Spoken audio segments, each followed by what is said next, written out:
Aceh habis tsunami masuk, sudah enggak ada hutan di situ.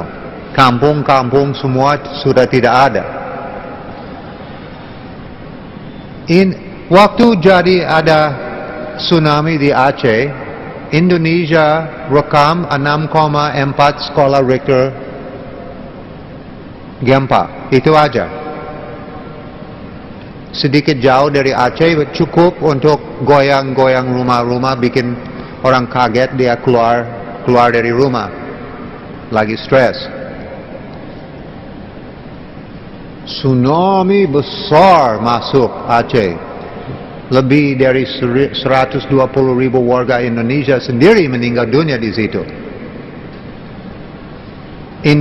Indonesia hari pertama protes itu ledakan bom di bawah tanah.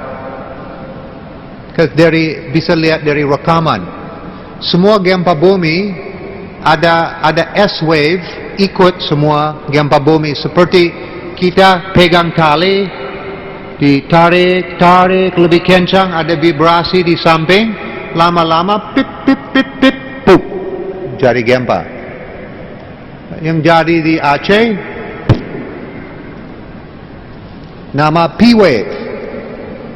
Hari besok Indonesia diam, tidak ada komentar lagi. India protes. Itu ledakan bom di bawah tanah, bisa lihat dari rekaman.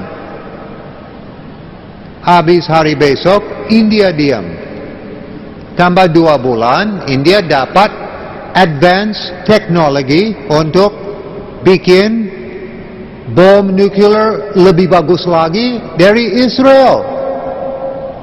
Israel tidak mau sharing teknologi bom nuklir sama negara-negara lain. Kenapa kasih India? India diam. Dokter dari Prancis, physicist atau profesor, dokter dari Prancis, buktikan dari jalur saintifik yang jadi di Aceh itu ledakan bom di bawah tanah. Itu gempa bumi 9 skala Richter lebih, bohong. Data saintifik 9 skala Richter atau lebih, 1000 kilometer diameter sudah habis, rusak semua. Di Banda Aceh, gedung paling tinggi kaca nggak pecah, gedung nggak jatuh, biasa-biasa aja, terus ada vibrasi cukup untuk jadi sport jantung. Ini hari besok di Banda Aceh. Kenapa ini tidak jatuh? Kenapa minimal kaca harus pecah? Dia sendiri buktikan gempa yang jadi di Aceh, atau tsunami di Aceh dari manusia, bukan dari gempa. CNN sama media lain bilang ini pusat gempa di sini, tsunami dari sini ke sana. Bohong. Tsunami di sini, gempa di sini. Ini jauh dari sini. Ini ada gempa 9 skala Richter di sini, harus ada tsunami dari sini ke sini, ke sini, ke sini, ke sana. Bukan ini jadi tsunami di sini langsung ke Banda Aceh. Dan bohong juga itu masuk Afrika. Memang ada tsunami masuk Afrika, bukan dari Aceh. Di tengah laut ada Diego Garcia. Diego Garcia harus kena tsunami ini. Dia tidak kena.